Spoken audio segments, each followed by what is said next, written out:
It's been a while since I've done one of these. I didn't do one of my normal mic drop shows this week. I've been doing tons of content prior to that. It's all throughout the channel, but it's been a while since I've done one of these in which I engage with you, the fans, outside of hosting the post game shows for the other sports. So I wanted to make this about the Pittsburgh Steelers. They don't yet have games, hasn't been able to be one of those post game shows that I will certainly promise once we get to Steelers season, if we get to Steelers season, and I will be anchoring those post-game shows.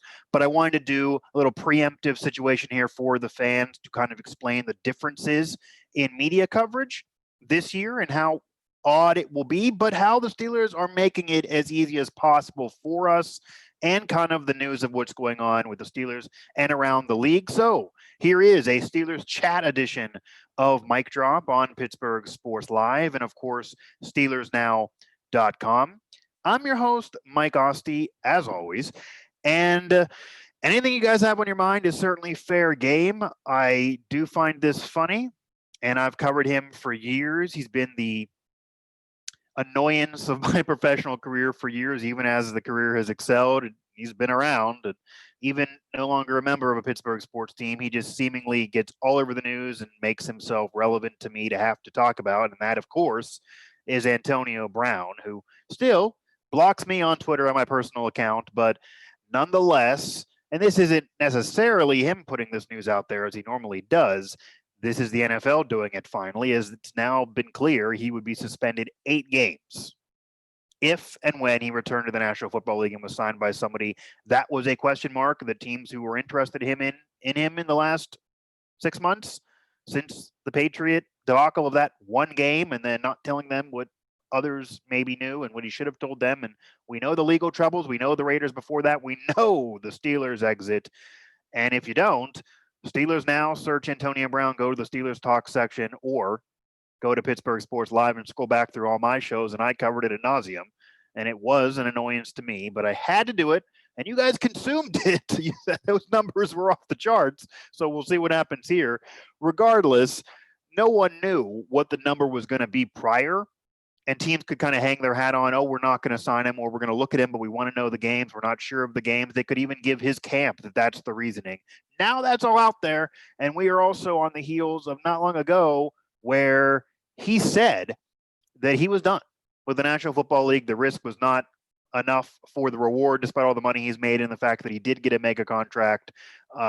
You have Lamar Jackson posturing and trying to get him on the Ravens, the Steelers' rival, still, even after that news by AB. And I think John Harbaugh's comments, and Lamar Jackson saying that he's a gamer and never quits, and the two of them trying to still kind of beef up Antonio Brown, even though it's very, very unlikely they're going to be signing him. Little crazy, because as Alan and I put it perfectly on Twitter, and Alan did beat me to the punch there, so he went viral. Antonio Brown's quit on a bunch of teams. He certainly has quit. To say he's never quit is just factually wrong. He quit on 2 teams in the matter of a few months, just a little less than a year ago. So that's out there. We now know that. You certainly can give your take. I really hate hearing about AB. I hate talking about AB, but I understand it needs to happen. To say it's a fair number or it's not a fair number is hard to say. We don't have a conviction legally. Obviously, what he's accused of is horrible, and if he's guilty of any of that, from sexual harassment to sexual assault to just the buffoonery of his life and throwing furniture off a balcony and almost killing a toddler, any of those things should actually lock the man up and put him in jail. So lock him up is where I am with Antonio Brown. But aside from him being locked up and actually being convicted, this is probably a reasonable number, honestly. You're not going to ban somebody for life or suspend him for a full season when it's just off of being accused. I know some would want that. Some want somebody to accuse to immediately be suspended, banned, can't be in Hall of Fames. That was a conversation about whether he deserves the Hall of Fame, and I feel he does. Go back to that show about his legacy to hear my takes there. But some say he's accused of these crimes. He can't be in the Hall of Fame. There's people who've been convicted that are already in. And yes, if he was convicted, I would say he shouldn't be in too, for the way the world is right now. But if it's just him being accused, that's a slippery slope. You can't go down there. So off of him just being accused, this is an okay number. If he gets convicted at any point here, then he should be out of the league. You beef up the number. You force teams not to be able to sign him. but I honestly don't think anybody's going to. And that's why he wanted to save face and made that news about how he's done and he's retiring, when in reality, it's probably just because nobody wants him and he doesn't want to go to that embarrassment, have that be the reason that's official. But no word on any paperwork being administered, so he certainly could get signed by somebody, serve those 8 games, and then be back in the National Football League. I do think his resume is better than some guys already in the Hall of Fame, better than some guys who will get in the Hall of Fame. Calvin Johnson and him are very, very similar career wise, and Megatron's going to get in. So if he does, hard to keep AB out despite the off the field. I will digress. Aside from AB, and if anybody wants to talk about Antonio Brown, you certainly can hear my takes on Antonio Brown. And I provided them many other points. I do see several people here are watching. We'll see if David's out there. He usually hits us up here on any of these post-game shows. And as I said, again, I'm going to be anchoring the Steelers post-game shows. We are going to do those after the games. I'll probably have Alan on a lot after, well, he'll be writing after the games, or maybe somebody else that fits the bill here. Maybe some people I've already had on my shows who have the Steeler connection in terms of former players or current members of media. So we're going to do those. Those are definitely going to be happening if there's NFL season, and it does appear they're full steam ahead trying to guarantee that occurs regardless of the virus spiking and what's happening with other leagues. They're not going to bubble. They're keeping to their calendar. It's been difficult, but they're going to try to do it come hell or high water, and the money that's being exchanged, I would bet on this season happening for the NFL, even though I would bet probably not happening in college football. However, what I do want to get to here, as maybe I'm waiting for anybody in the chat, or we're kind of done with maybe AB, hopefully, in that segment, and we'll go as long as we're going to go here. I'll just end up with a short show and a personal commentary myself if I don't get anybody there in the chat. But regardless, the Steelers have been better than most. The Steelers, and I've said this to them. I've said to them personally, people that work for the Steelers comm department. I've said to them privately, and I put this out there publicly when they got nominated for an award not long ago, that the Steelers PR staff, communications department, that entire unit with Tom, Angela, Bird at the top, of course, they're fantastic. And I'm saying this is somebody who actually they turned down for an interview.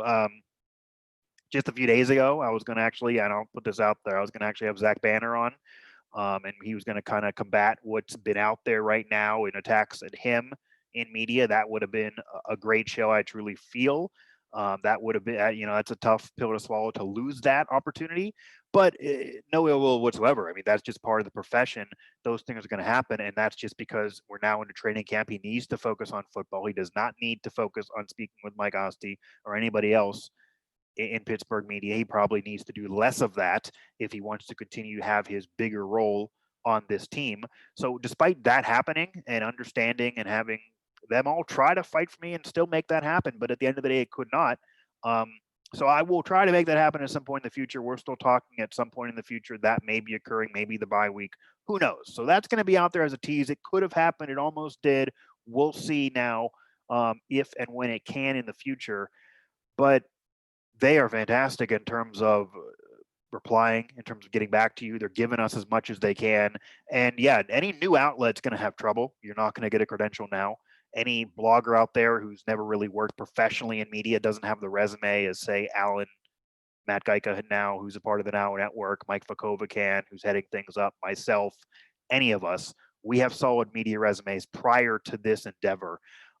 Anyone who does not, who's just jumping on YouTube because they're a Steeler fan, you're not going to get credentialed now. You're not going to get any of this coverage in terms of imagery or video. You're not going to be part of the Zoom sessions. And I'm not trying to put you guys down, but that's just the way it is because they're honing in on who's already been there and who they know. Fortunately, inviting Alan and I and the rest of the crew to be a part of that based on our recent coverage and some of our careers and the relationships that we now have built with members of that staff, that they're going to give us all that content, and that's going to be great for you guys. We're going to try to get that out there with posts, whether it just be pictures, whether it be full-on coverage, whether it be videos, whether it beefs up my shows here and adds to the content here in Pittsburgh Sports Live. That'll all be on SteelersNow.com throughout the days here now as we get towards the full-on work of camp coming up. This was kind of just a meet and greet and working out and doing some COVID testing. But I will say that lets you guys, pull the curtain back on how it's different right now in the world. That if you're at the stadium, like you normally would be as a member of media credentialed, there's not going to be much time to actually do the work there. So it's going to be put on people who are home. So being there sometimes isn't going to be an advantage. You may see us there less just because we're doing so much work in terms of the people that are doing the main coverage, say Alan and myself. On the Steelers side here. So it is different, but I got to give them a round of applause. Again, Tom in particular, Angela, Tom, just he's rapid fire with email replies. You send him an email, 20 seconds later, it's back. He's giving you a reply, positive or negative, and give him what you want in terms of at least letting you go on with your working day, no matter what's going to happen, positive or negative. Again, he is giving you a response. And that does not always happen in media. That does not always happen with teams. That does not always happen with contacts. That does not always happen when you're trying to work with a manager and trying to interview somebody.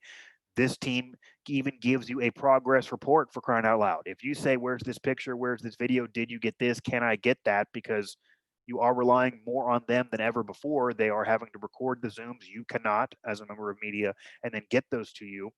And they're not going to give it to everybody, but they're giving it to us. But if there's any kinks or anything's missed or just any questions you may have about anything happening, then they're right there. And again, there are teams in this market who we also cover on the now family of networks on other sites. And I'm not going to throw them under the bus here on this show. I'll let maybe, I cover some of those, but I'll let people that maybe cover one of those more that's starting up their playoffs this weekend. I'll give you a little hint. I'll let, him go on that goings on and how that is, or maybe how it's, closed a little bit to the media in terms of trying to, I don't want to say muzzle us, but maybe that in a way for a major franchise that we don't yet have an affiliate site, but we've been doing some recent post-game shows for a hint there. But the Steelers are not that way, and win, lose, or draw. This team has missed the playoffs back-to-back years. They have a lot of pressure on them, a lot of pressure on young players. They had all that AB drama that I talked about at the top that hopefully is now out of our lives with we at least knowing AB's punishment when he comes back, and he's been gone off the damn Steelers for a while now. And two franchises removed. But regardless, it's still news. So hopefully that's over. But with all of that happening in the last couple years, through most of these people being on staff, they have worked very diligently. And now, even Mike Tomlin has said, and he's not normally a coach that's warm and fuzzy, but he is a coach that has said after his recent media session that he's going to do everything he can to see we get what we need, us in media, and go above and beyond more than normal. And yeah, maybe he should be more warm and fuzzy. You'd like that, but I don't mind a head coach being business oriented. He's dealt with so much crap the last couple years. Some have joked that he deserves a Nobel Peace Prize. Quite frankly, you're dealing with AB alone. You do. You add on Le'Veon Bell and everything else that went on. Yeah, I think maybe he does deserve some recognition. I argued last year, midway through, was Coach of the Year candidate, and they puttered away and didn't get in the playoffs. They had all those injuries and backup QBs. It didn't work out. You're not going to give it to him, but I think he's done a better job than some give credit, and his career has been better than some give credit, even though it's been a decade since a championship. Pressure even on him, but he's going to do as much as he can for us. So that's big. That was really nice to see and hear from Mike Tomlin, because you don't normally get that from a coach like him that is so business oriented.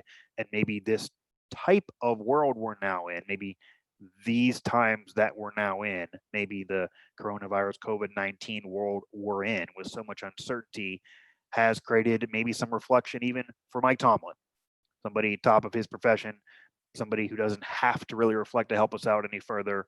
Doing what he has to do legally has always been the norm for him, and doing those press conferences as quick and to the point as possible. But now trying to go a little bit more above and beyond, maybe because he understands the difficulty, and I'm lucky to still have credentialed and still getting paid and doing this in general, because there are so many colleagues that just are not any further, and it's no fault of their own. It's because of the world we're living in here. I do see some commentary on, and I'll just kind of focus in. I do see some commentary on Antonio Brown in terms of, going back to the Hall of Fame conversation. People still saying that, you shouldn't be in the Hall of Fame and that whole thing. Again, these 8 games are off of him just being accused, but it's also conduct detrimental to the league. It's the same situation that Ben got suspended and served his 4 despite not being officially convicted of what went on back then. And AB deserves this punishment. He deserves more than this punishment, really. I'm never going to feel sorry for this man. I mean, a lot of this is self-inflicted, even if you say there's mental health issues. You just can't get away with acting the way he's been acting. I mean, for crying out loud. It goes without saying to this point. But you have the suspension in there. You look at the overall career, though, and even if you include that, you look at the overall career on the field. There are people who've had tons of off the field issues. Randy Moss, T.O., they're both in the Hall of Fame. Randy Moss was a first ballot Hall of Famer, despite all of his legal troubles, which goes back to prior to the NFL. Tons of problems off the field. In fact, T.O. having less problems off the field, but just being such a malcontent in the locker room.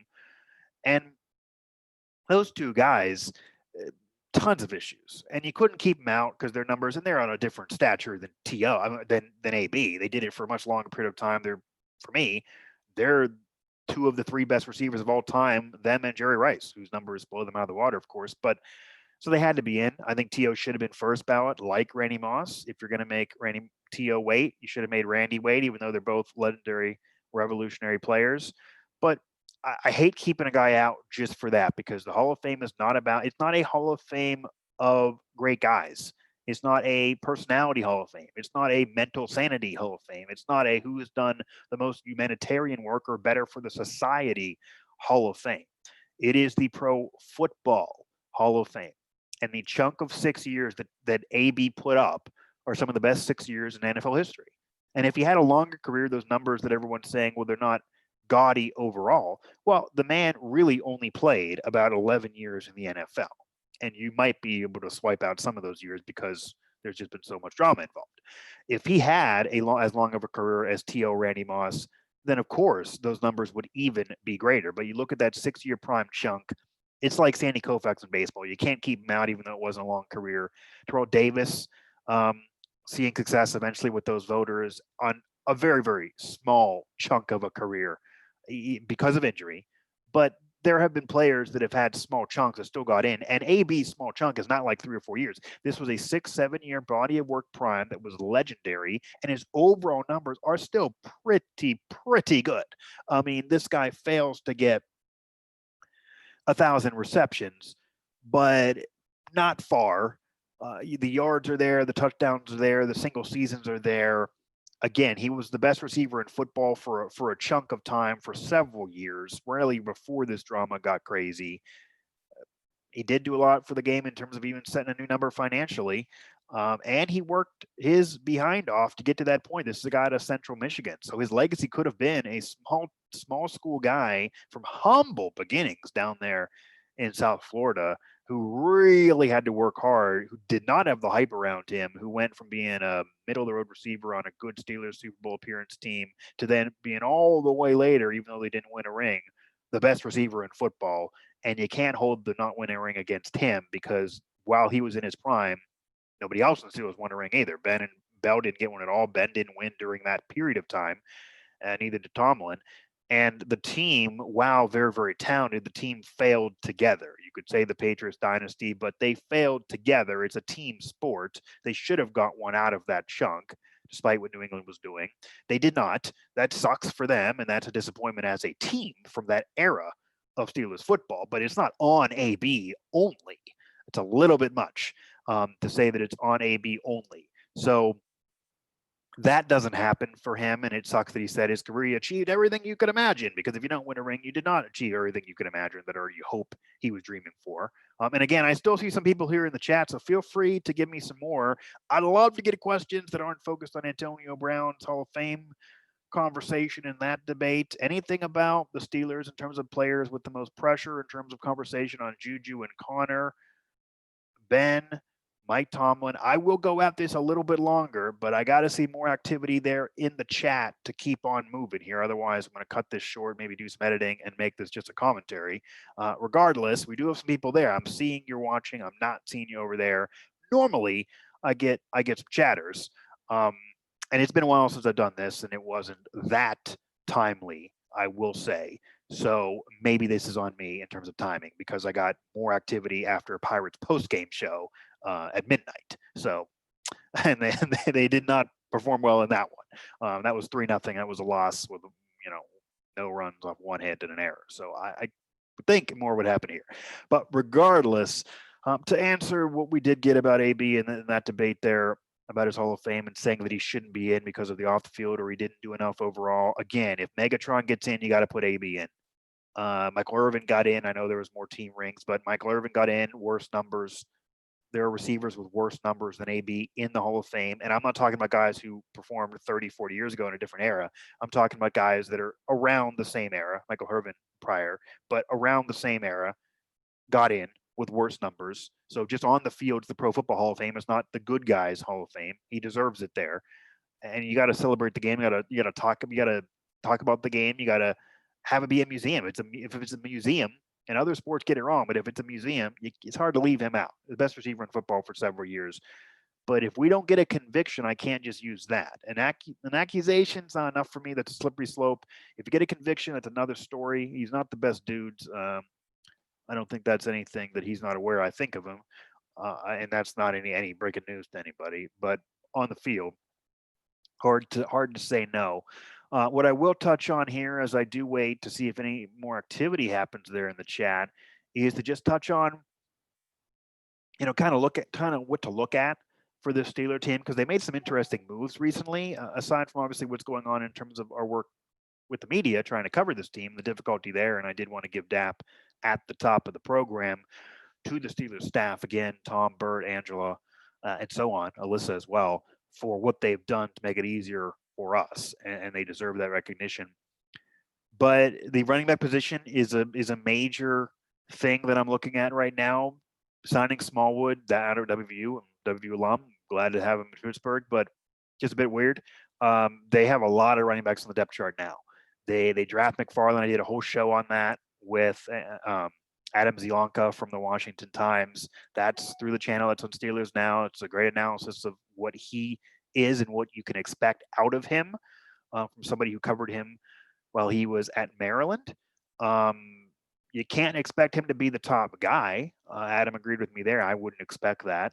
But you do have him added to the mix, and he has some burst. You do have James Conner there. You do have Samuels. They have running backs in the fold. For me, I would have loved if they tried to trade for Leonard Fournette and brought him in as a 1A, 1B, and then even if he bounced out for a year, you'd have a two-headed monster, because how much can you really rely on James Conner to be healthy through an entire season? That's a concern. But what they're doing in terms of Benny Snell, a deep running back room, these guys are all not going to be there throughout the season. That's a position to watch for. And if any of them can be the guy, it's maybe going to be committee. If Connor gets hurt, are you screwed? Can Snell step up? Played okay last year. Who will be the guy? What will happen? Major position to figure out, because regardless of Ben now being back at quarterback, so that is solidified. And I do think he will be better, at least more efficient, maybe less mistakes, but less major numbers than he was 2 years ago.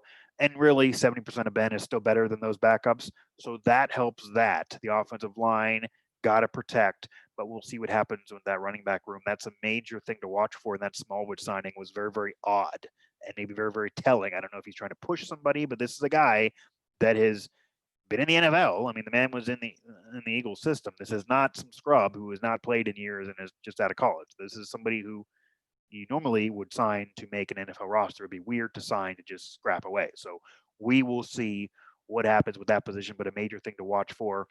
I do also want to touch on Tomlin's comments recently about the rookies and about COVID and their development and kind of what's going on. Tomlin's not going to make any excuses, of course. I don't blame him. He doesn't normally make excuses. Tomlin is a no-nonsense guy. He does not make excuses at all.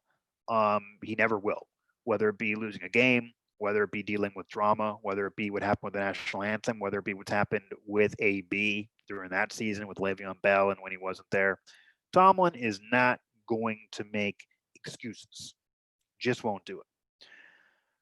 But not making excuses now is pretty rough. But that's what he did say. It did appear that he was getting pretty rough, because if you're ever going to make excuses for rookies, this would be the offseason. Tomlin was asked about this and was very clear that he's not making excuses for rookies or even new players. So say Eric Ebron, now a member of the Steelers, formerly of the Colts, been in the league for years. He's not a rookie by any means, but he's new to the Steelers. He's new to dealing with Big Ben. Even Deontay Johnson and some young receivers on this team, they didn't get much action with Ben last year. So they're new to dealing with Big Ben, even though they know the Steelers system and now are second-year players with the Steelers. Those players needing Ben or players that are just new to the Steelers or rookies, Tomlin's making no excuses for, and not having as much time with Big Ben, recovering from an injury. Then you have COVID. You can't see him. You have the RMU appearance there where they're throwing passes, but it wasn't serious. Ben just the other day threw his first pass at Heinz Field in general in about a year. So again, or almost a year. It's hard. It really, really is. But regardless, he's not making excuses. But I will say one thing he also said is true. It's just going to be true. You're going to see some probably sloppy football to start a season. You have no preseason games this year, and as much as everyone hates the preseason, I do think they mean something. You do normally need some. I personally would not like to see them ever have less than 3. It's 4. You can move it to 3. I don't think 2 or 1 work. You need to have the rest of that roster be able to show themselves. Those games are not for Big Ben, even though he gets into one and plays a little. Those are for guys that are new to a team, an Ebron, or rookies who need to learn and play, and you need to watch them, or just guys trying to make this roster to stay in the National Football League. You need some preseason games, and really, in reality, all players need to shake off the rust and play. Going right in there to week 1, regular season game, it counts. Forget COVID, don't matter to you, even though it does in reality. Fans or no fans, get serious. It's gonna be rough, and it's gonna be a shorter training camp than normal. It's gonna be a condensed training camp than normal. When Alan and I were talking about how to cover this and kind of making the reality that people doing more on the site probably actually can't go, it's gonna be I'm gonna pretty much be here. I mean, it's gonna be different, but normally there was so much on the weekends normally at St. Vincent, and now the weekends are almost a toss away. I mean, it's almost no work on the weekends for the Steelers or for us unless something crazy pops off. And that's the opposite of how training camp normally goes. So they're losing training camp. They're losing all that work. I love it. It's one of my favorite times of year just as a media member in terms of rubbing elbows with colleagues, and you're really in-house and you really get to know people, and more so than any other team in any other sport, do you get that intimate setting for a month, walking those hills and going all those places, and sometimes staying there. It's an experience that you don't get elsewhere. And anyone who's covered sports but never got that NFL training camp experience, there's nothing like it with any other team in any other sport in any other league. So we don't get that. I mean, I'm seeing some people on Zooms. We're unlocked every now and then. There's no communication between us. So colleagues, no one can really be friends here. And we're just kind of getting all the same stuff. So it's hard to be unique as well in terms of coverage. That's kind of what we hung our hat on the last few years, being unique here in the Now Network, and still do. So regardless, it's all going to be different, but it's going to affect the rookies the most. The new players, it will hurt them. It'll be hard learning a new playbook. It's different than what happened elsewhere, but at least they know how to be a professional and they've been in the NFL already. But the rookies, again, McFarland, I mentioned, it's going to really be a problem. Imagine McFarland, a rookie coming out of Maryland. You drafted on this team. You have a loaded room of running backs, all NFL veterans. You're coming in there. You not only got to learn a playbook, but you got to learn just how to be a pro. You barely can be around anybody. You got COVID restrictions all left and right. It's going to be really rough for a guy like that who already had a question mark around him, who already was being compared to a veteran. People like me saying that Fournette should have been traded for and should have been there. And it's just going to be up in the air for rookies, but Tomlin's not allowing that to be an excuse for any of them. So that definitely is interesting. Getting close to round things out here, I do want to also touch on, I see a lot of you watching this, which I appreciate. It's better than if you're not. But feel free to join me here in the chat if you got any questions. I will get this out there. Speaking of Ebron, I think that's going to be one of the better signings of the entire offseason. Absolutely. It was very, very underrated at the time. The money that he's getting, it's less than Jimmy Graham, who's 4, 5+ years older and not going to be nearly as impactful, hasn't been as good in recent years. He brought one of the most underrated players in the league, so that's going to be a big deal for him. I think that's going to be, he's going to fit right in. I think it'd be perfect for Ben. I think Ben getting a receiver like that, or a tight end who's going to be a receiver like that as a short route security blanket is a gigantic deal to help this offense move, to get those first downs, and to be a security for Ben if he doesn't see anybody open, instead of an interception trying to fit it into somebody, because they don't have the weapons that say they had before, despite collectively having a lot. That Ebron will bail him out, and Ebron can block. Ebron will win those one-on-one battles. He's muscular. That guy, that is going to be an underrated signing, and maybe the best of any team in the NFL of this offseason. And I've said this before too, so I'll touch on it again. The most pressure of any player in the National Football League coming into this season. Well, a tie. Two guys. They're both on the Steelers. James Conner, Juju Smith-Schuster. More pressure than Aaron Rodgers to try to win again, despite his numbers and what happened there with them drafting Love, which you can see my rant actually also on Pittsburgh Sports Live. We did it during our gauntlet of NFL draft coverage. Threw that video up there despite it not being Steelers, just because it was such a crazy move, so unexpected, and I think I had an epic rant involved. Regardless, though, James Conner and Juju, more than any other player, and they're players with some pressure on them. Lamar Jackson to win a playoff game despite his success, but he's still only in his third year as a quarterback, and it's not just on him. And Connor's young. I get the third-year thing for him too, but the pressure is, can he stabilize himself as even a starter? I mean, Lamar Jackson is the starter. He's elite. He's trying to even be better as a quarterback. James Conner can't even get through an entire season. Is he really the guy at running back? Can you rely on him? That's tons of pressure. I don't think so. Again, as unpopular as that is to say for Pittsburgh fans, Juju gone after a year. Ed Bouchette said it. I believe it. Makes sense. They drafted Claypool because of it. It's not to say Claypool is going to be as good as Juju right away. Juju had an historic rookie season, but they play very similar. They're very, very similar in terms of style. And even if you put Deontay Johnson then into the one, James Washington into the one, and certainly get that honor ahead of Claypool, who just will be starting. He's a rookie too, like McFarland, trying to get used to things here into the COVID world as he starts his NFL career. That they're not going to pay Juju tons of money. If he goes nuts, he's going to want too much. If he doesn't go nuts, they maybe will try to lowball him. Will he accept that? I highly doubt it. He's probably going somewhere else to get that mega deal of money. He had those great first 2 years. He could use the quarterback as an excuse with all the injuries last year, but honestly, no, you can't. He couldn't get separation. The analytic numbers weren't there. He wasn't even statistically, in terms of just separation, in terms of getting himself open. Look at those analytics. He wasn't even that best guy with Ben, those brief appearances there. That was Deontay Johnson as a rookie. And Juju is a good receiver. But is he a number one? That's what he needs to prove us. And now he'll have Ben back, so there will be no more excuses. Can he get the separation, and can he deal with double coverage that AB used to deal with, and that in his great seasons when he was the number two, AB was dealing with and helping him by taking away? Once the double coverage is to Juju, can he handle it, and can he perform? We've yet to see that. We need to see that. Regardless, he's probably gone after a year, but we need to see that for him personally for the rest of his career, to see what money this man really gets. But I don't think the Steelers are paying him that mega deal, but he's certainly going to have to be performing if he wants it from Pittsburgh, and they're going to be concerned by what they just had with AB to pay that. So if you're not balling on the field, and his off-the-field antics don't help, it's not going to happen for you.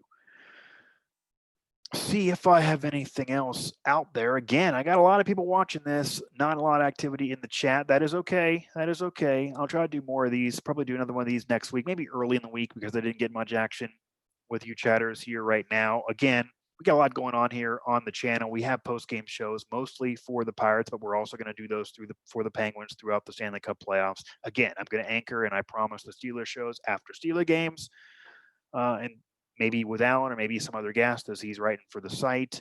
We're going to maybe even have a post-game show for whoever had the better game of the week, or for maybe both overall in terms of Pitt and WVU and college football. I don't think college football is happening, but if it does, I'm going to do the WVU one. Alan and Mike are going to split up or do whatever they want for the Pitt one. We'll see. Something's going to happen in terms of those post-game shows. We also have Riverhounds post-game shows that Matt and John have been doing. Granted, I will say, as somebody here who's running PSL, I can't promise too many of those coming up here in the next few weeks, just because we're going to give Penguins and even Pirates priority based on just where the numbers are, where the ratings are, where the fans are, and where the eyeballs are, even though I realize you certainly need to give soccer to do, even though I'm not a soccer guy. But whenever we can, we will do those as well. But if there is a Pirate game, or certainly if there is a Penguin game, we're going to do those ahead of it. And maybe they can bump a Pirate game every now and then if they really start struggling, but obviously not a Penguins playoff game. But we'll see how far they go and how many of those need to happen. Obviously, there are still Pittsburgh Sports Now throwing out content. Still Steelers Now, of course, throwing out content. WV Sports Now throwing out content. There's now Pittsburgh Golf Now throwing out content. Pittsburgh Soccer Now, and of course Pittsburgh Hockey Now. All those Now Network sites and other affiliates and what else we're all doing individually. Tons of content for you. These shows, pghsportslive.com. Also follow us all over social, PGH Sports Live on Twitter. Again, bottom of the screen there, click the subscribe bell. It helps us get the content for you, helps us keep lights on, even if we're in home studios. Pittsburgh Sports Live on YouTube is where you subscribe. PGHsportslive.com is where you go in site form. Pittsburgh Sports Live on Facebook, as well as PGH Sports Live on Twitter, at PGH Steelers Now for Twitter as well, and Steelers Now on Facebook. And really, let me see, anything else here that I want to get off my chest? Again, I beefed up the media. They deserve it. We talked AB a little bit. We talked pressure and who it is on, gave my Ebron prediction, talked about what Tomlin's going to be expecting from the Steelers rookies. I'm getting people to like this thing. They're watching this thing. They're not chatting with me. I don't know. Is this the freeze out here? Am I Jordan in his rookie year NBA All-Star game? Are you guys freezing me out? I don't know. But regardless, you are underestimating my ability to talk to myself if that's what's happening. But I know that I'm talking to you guys because you're out there watching. I see the numbers. I got the back end here. So you're not totally doing this incognito. But again, not as much action on the chat that we normally have. So maybe not really calling this Steelers live chat anymore upon edit, but we'll see. But again, it's going to be a year where you're going to expect a lot of sloppy play coming in, but the NFL is going to be full steam ahead, and they're going to do this thing. So we will see. And the Steelers are a team that I definitely think is going to be competitive. Oh, yeah, this is one other thing that I want to get out there. We'll see if this generates any conversation as I round things out. It's the NFL Top 100.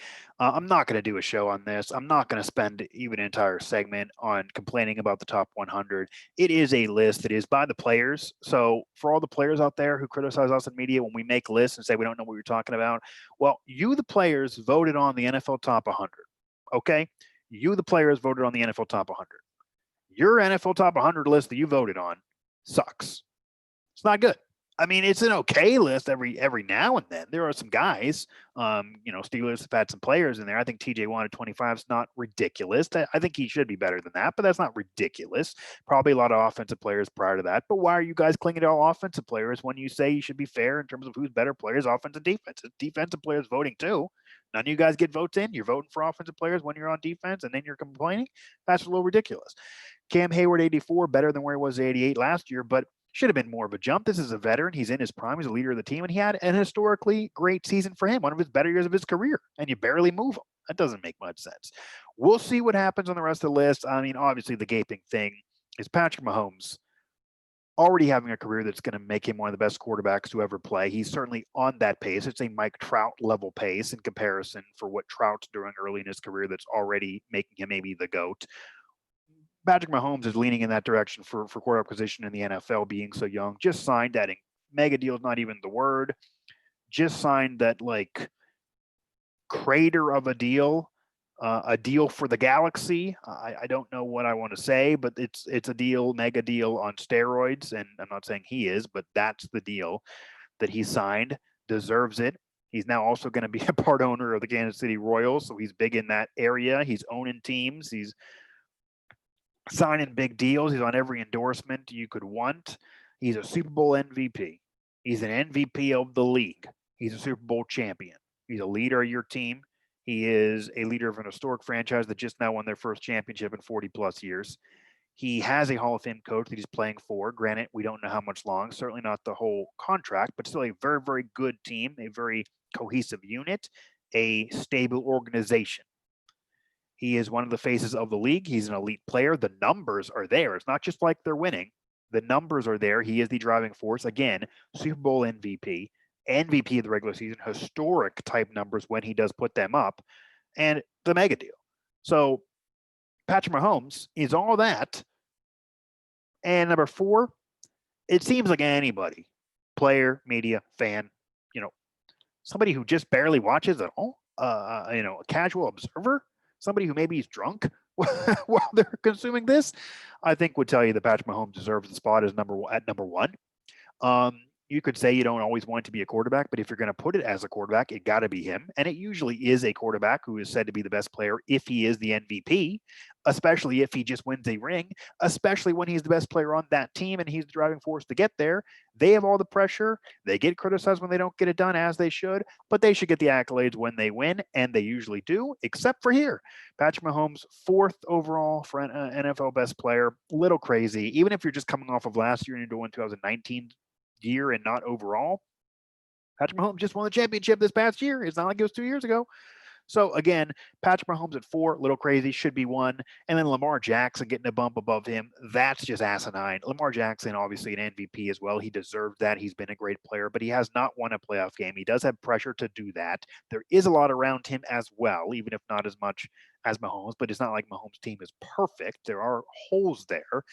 And he's just not as good as Patrick Mahomes. I don't think anybody around would take Lamar Jackson over Patrick Mahomes. If you would, it's just ridiculous. And who's going to have more confidence in playing at elite level and being dominant for the next decade, Mahomes or Lamar Jackson? For my money, and should be all of yours, Patrick Mahomes. He plays a safer style. He's more of a prototypical pocket passer that usually is what wins championships. You like the athlete in Lamar Jackson. It's good. I'm not saying that he's not proven a lot of people wrong, including myself, and he has the throwing arm as well, but he still plays a reckless style. I doubt it lasts 10 more years. There's still reason to have concern. I would not pay him what Patrick Mahomes is getting paid. I don't feel comfortable like that for the next decade yet. Maybe never will. And to say he's better than Patrick Mahomes when not one number, not one accolade, not one award, not one endorsement says that, doesn't make sense unless these players are just trying to promote Lamar Jackson and hating on Patrick Mahomes for some reason that is beyond my comprehension, maybe jealousy from his girlfriend. I don't know. But you guys messed up. NFL players, I had some of you on, former players, current players. You guys messed up. You did the voting. NFL Top 100. You didn't get it right. You criticize us on the list all the time. You didn't get that one right. You guys messed up. I don't know where your head was, but that's a screwed up list. And I said I wasn't going to do a segment. I guess I did do a segment. I'm not going to do a whole show on it. You're not going to see tons of tweets from me on critiquing different guys should be here instead of 56. You should be ranked 50th and 49th instead of 60. No, I'm not going to do that. This is a list. It is a fake list. It does not really matter, but it's just funny to me, and I had to bring it up here that the NFL players voted on that. It's not by the media. I had no vote, and yet you guys still messed it up. So I don't want to hear any current player telling me that we can't vote and we don't know what we're talking about because you had a list, and I don't want to say you don't know what you're talking about, but the list again, it just sucked. It was not what it should have been. I'm going to wrap things up here, though. Again, I got a lot of you watching, didn't get a lot of you chatting. That's disappointing, but we'll be back with more of these. I definitely will promise more of these moving forward here in terms of Steelers live chats or whatever I may call them if you're not chatting. But I didn't do a regular show. There wasn't major news. We're doing post-game shows, worrying about other things here, and trying to really get the coverage beefed up with training camp now into full gear. But we're going to have coverage for you, SteelersNow.com. You want to hit up all the rest of the Now Family Network sites as we got playoffs coming up, games being played, still seasons being progressed towards. So if you like the coverage the last few months without anything, and we were doing trivia shows and throwing different things at the wall, and you still held served based on the number of subscribers and revenue coming in and sponsors, then you should like us more moving forward. I figured again. At PGA Sports Live on Twitter, at PGA Steelers Now on Twitter, at Mike Asti 11 for myself on Twitter. And again, down below, click the subscribe bell. This is free. I was on a radio show. Somebody asked me the price breakdown for the sites. Well, there is a charge for some of the sites. Some of the sites there's not. We'll see. This channel, there's no charge. It is still free to subscribe. There's no reason not to do it. None at all.